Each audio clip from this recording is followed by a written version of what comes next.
is it possible to raise children without some of these traumas, or will they find something that will affect them? I think it was like Viktor Frankl that said that a person's problems are like gas in a gas chamber. They'll fill up the room whether they're small or big. And like for me, I always go back to my parents being divorced when I was 7. And when I go on my plant medicine ceremonies, it's right in my face. But when I look at it, there was no yelling and beating and bottles being thrown.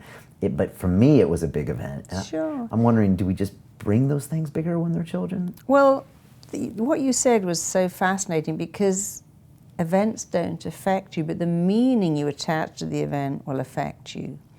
So your parents getting divorced, of course that affects a child, but the meaning you attach, which is, I wasn't good enough for them to stay together, they didn't love me enough, they're unhappy, I should have made them happy, I failed to make them happy, so I'm a failure, I'm not enough. So it's always the meaning you attach to an event or the interpretation that will get you every time.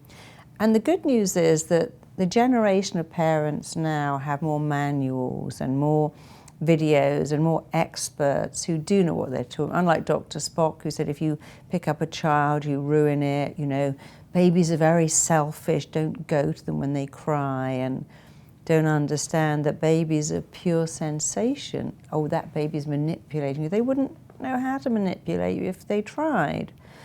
And so we do have a better generation now that understand that what a child feels is everything, and you just have to talk to them and say things like, you know, darling, Mummy was very cranky today, but that wasn't your fault, it was me. Or, you know, Daddy is living in a different house, but he loves you as much as he ever did, and he'll always love you, and he's still going to see you. And Mummy and Daddy not loving each other the way they did is not that we don't love you. You have to do a lot of explaining to children.